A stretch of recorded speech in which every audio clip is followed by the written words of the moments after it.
नमस्ते दोस्तों। आज की इस कहानी में आपका स्वागत है। दोस्तों, ये कहानी एक जवान लड़के और उसकी भाभी की है जो सच्ची घटना पर आधारित है। एक दिन की बात, कार्तिक की भाभी रिया की कमर में बहुत जो ज्यादा दर्द हो रहा था क्योंकि उनको कमर में लचक पड़ गई थी। कार्तिक ने रिया के बेडरूम में आया और बोला, चलिए भाभी, आप लेट जाइए। मैं आपकी कमर पर बाम लगाकर हल्की मालिश कर देता हूँ ताकि आपका बचा हुआ दर्द भी ठीक हो जाए। रिया ने उसे मना करते हुए कहा, नहीं, रहने दो कार्तिक, मैं खुद कर लूंगी। कार्तिक ने कहा, आप खुद से बाम तो लगा लेंगी लेकिन मालिश करना। कार्तिक के बारे में सोचते हुए कब नींद में खो गई उसे पता ही नहीं चला। अगली सुबह जब जागी तो उसने खुद को तरोताजा और शांत महसूस किया। नहाने के बाद दरिया ने बहुत सलीके से तैयार होकर ब्लैक रंग का सफेद कढ़ाई वाला जोड़ा पहना और ऊंची ही एल के सफेद सैंडल भी पहने। हल्का सा मेकअप करने के बाद वह किचन में नाश्ता तैयार करने लगी। नाश्ता बनाते समय हर बार वह किचन के दरवाजे पर आकर सीढ़ियों की ओर देख रही थी।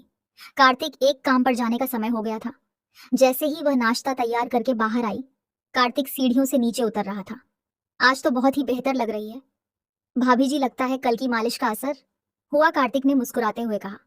उसकी नजरें रिया के लिबास और फिर पेंसिल हिल वाले सैंडल पर थीं। रिया ने भी मुस्कुराते हुए जवाब दिया, असर तो हुआ, लेकिन तुझे कैसे पता? कार्तिक थोड़ा शर्माते हुए बोला, भाभी जी, आज आपने हमेशा की तरह हील के सैंडल जो पहने हैं तो मुझे लगा कि कमर का दर्द अब ठीक है।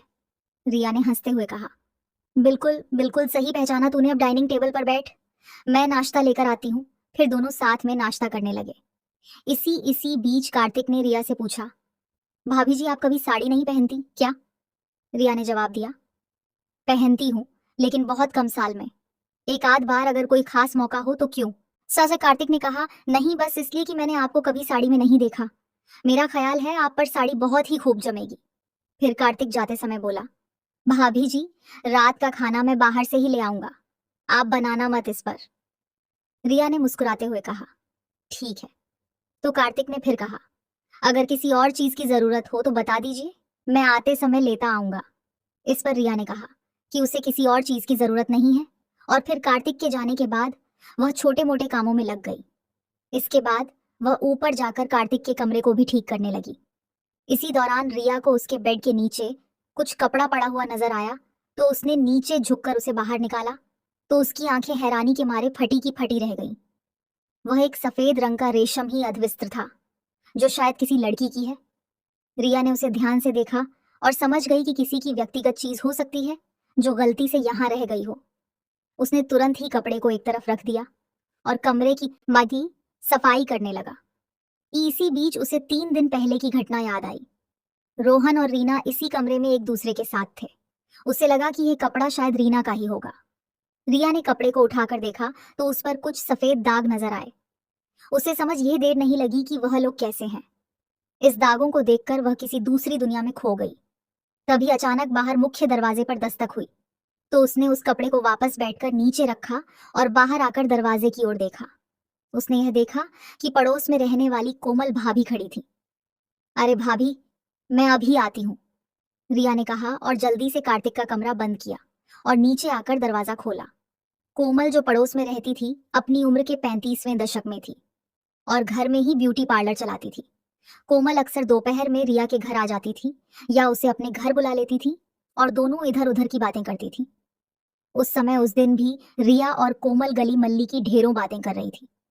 कोमल के जाने के बाद रिया ने एक बार फिर से नहाने का मन बनाया।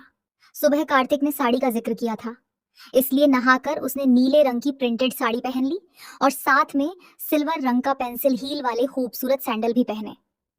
कार्तिक के आने का समय भी हो चला था और वह शाम के 4 बजे ही आ गया। जब रिया ने दरवाजा खोला तो कार्तिक उसे बड़े गौर से देखने लगा। उसे अपनी ओर इस तरह से ध्यान से एकता हुआ देखिया। मुस्कुराते हुए अदा से बोली, ऐसे क्या देख रहे हो? कार्तिक मुस्कुराते हुए बोला, वाकई भाभी, आज आप इस साड़ी में बहुत ही खूबसूरत लग रही हैं। ये कहकर वह अंदर आ गया और वह साथ में रात का खाना भी लाया था। भाभी, मैं ऊपर जा रहा हूँ, फ्रेश होने के लिए आप एक गिलास शरबत बना दें, प्लीज। रिया ने उसकी ओर मुस्कुराते हुए देखा और कहा, हाँ हाँ, क्यों नहीं। उसके बाद कार्तिक ऊपर चला गया और फ्रेश होकर जब नीचे आया तो उसने, भाभी, आप मेरे लिए हमेशा इतना करती हैं, क्या मैं आपके लिए इतना भी नहीं कर सकता? चलिए लेट जाइए। रिया ने उसकी बात को टाल ना सकी और खाली ग्लास टेबल पर रखते हुए बोली, अच्छा बाबा तू मानता नहीं, लेटती हूँ। पहले सैंडल तो उतार दूं, सैंडल उतारने की जरूरत नहीं है। भाभी इतनी खूबसूरत सैंडल आपके हसीन पैरों की खूबसूरती को और भी बढ़ा रहे हैं। आप ऐसे ही लेट जाइए, कार्तिक ने थोड़ी चंचलता से कहा। रिया को उसकी बात पर हंसी आ गई और वह उसकी बात मानकर बेड पर लेट गई। उसने साड़ी पहनी हुई थी, इसीलिए उसकी कमर कार्तिक की नजरों के सामने थी। यहाँ कार्तिक ने बाम को उंगलियों पर लगाया और रिया की कमर की मालिश करने लगा। रिया ने कार्तिक से पूछा, एक बात बता कार्तिक, तुझे मेरी ऊंची हील वाली सैंडल बहुत पसंद है ना? कार्तिक थोड़ा शर्माते हुए बोला, जी भाभी आप बिल्कुल सही कह रही हैं, आपको अजीब लगेगा लेकिन मुझे महिलाओं के पैरों में हाई हील वाले सैंडल बहुत आकर्षक लगते हैं और आप तो हमेशा ही हाई हील की सैंडल या चप्पल ही पहनी रहती हैं।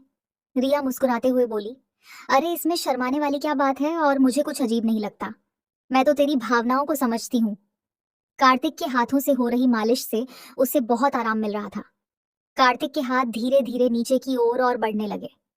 रिया के मजाक के मूड को देखते हुए कार्तिक ने भी थोड़ा हिम्मत दिखाते हुए कहा, भाभी आपकी त्वचा कितनी नरम है, अगर आप चाहे तो साड़ी को थोड़ा नीचे कर लें ताकि मैं अच्छे से मालिश कर सकूं और साड़ी भी गंदी नहीं होगी। रिया ने थोड़ा शर्माते हुए साड़ी को थोड़ा ढीला कर दिया ताकि मालिश करने में आसानी हो सके।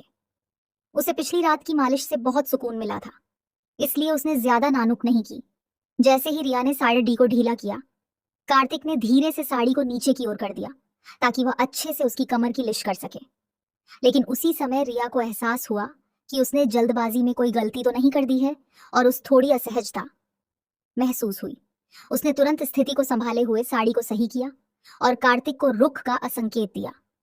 कार्तिक ने बिना कुछ कहे धीरे धीरे रिया की कमर की मालिश जारी रखी तो उसे जैसे ही गहकून मिल रहा था।